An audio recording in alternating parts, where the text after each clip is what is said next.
Britain के state media house BBC की anti Modi documentary तो रिसेंटली रिलीज हुई थी, लेकिन ब्रिटेन में एंटी इंडिया एलिमेंट्स काफी पहले से प्रेजेंट है, जो आज भी कॉलोनियल माइंडसेट के साथ चलते हैं। ब्रिटेन के कई सारे मेंबर ऑफ पार्लियामेंट हैं, वहां पर कई सारे लॉ मेकर्स हैं जो एंटी इंडिया प्रोपेगेंडा फैलाने का काम करते हैं। और जब ये लोग एंटी इंडिया फोर्सेस जैसे कि खालिस्तानी एलिमेंट्स और प्रो पाकिस्तानी ग्रुप्स के साथ मिलकर काम करते हैं, तो उसका नुकसान भारत को उठाना पड़ता है। पिछले कुछ सालों से हम देख रहे हैं कि ब्रिटेन में जो इंडियन मिशंस हैं, भारत सरकार के काउंसुलेट्स और एम्बेसी है, उसके ऊपर अटैक्स काफी ज्यादा बढ़ गए हैं। भारतीय सरकार ये सारे मुद्दे ब्रिटेन के साथ कई बार उठा चुकी है, लेकिन इसके बावजूद ब्रिटेन में खालिस्तानी एलिमेंट्स और एंटी इंडिया पाकिस्तानी ग्रुप्स के ऊपर कोई भी एक्शन अभी तक नहीं लिया गया है। रिसेंटली बीबीसी ने प्राइम मिनिस्टर नरेंद्र मोदी जी के ऊपर एक डॉक्यूमेंट्री रिलीज की थी, जिसमें उनके ऊपर कई सारे बेसलेस एलिगेशंस लगाए गए थे, जिनमें से कुछ आरोप ऐसे भी थे जिनके ऊपर सुप्रीम कोर्ट ऑफ इंडिया ने उनको खारिज कर दिया था। इस डॉक्यूमेंट्री की वजह से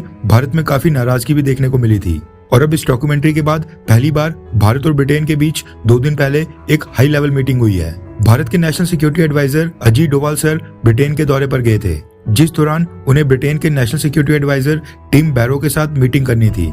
खबर निकल कर आ रही है कि ब्रिटेन ने अजीत डोभाल सर के लिए एक स्पेशल जेस्चर शो करके भारत को इम्प्रेस करने की कोशिश की थी,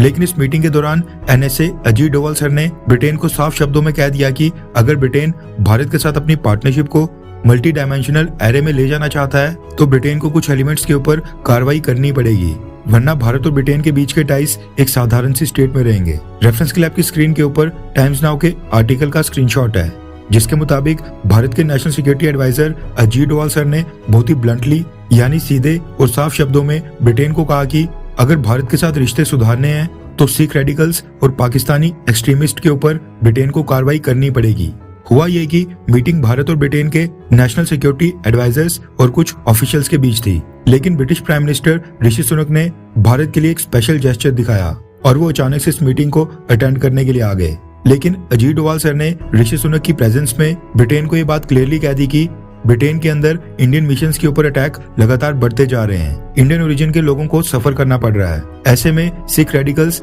और पाकिस्तानी एक्सट्रीमिस्ट जो भी ब्रिटेन के अंदर एक्टिव हैं और इन सब घटनाओं के पीछे हैं, उनके ऊपर ब्रिटिश सरकार जल्द से जल्द कार्रवाई करे। इसके अलावा अजीत डोभाल सर ने बीबीसी की डॉक्यूमेंट्री के ऊपर भी सवाल उठाए और कहा कि इस तरह की चीजों से दोनों देशों के रिश्ते सुधरने में काफी परेशानियां आएंगी। अजीत डोभाल सर ने ब्रिटिश गवर्नमेंट को कहा कि बीबीसी ने जो ये डॉक्यूमेंट्री रिलीज की है, इसके कारण दोनों देशों के बायलैटरल रिलेशंस के ऊपर नेगेटिव इम्पैक्ट पड़ चुका है, यानी पड़ा नहीं बल्कि पड़ चुका है। रिपोर्ट्स के मुताबिक NSA Ajit Doval sir Britain में मीटिंग्स के दौरान बिल्कुल ब्लंट थे,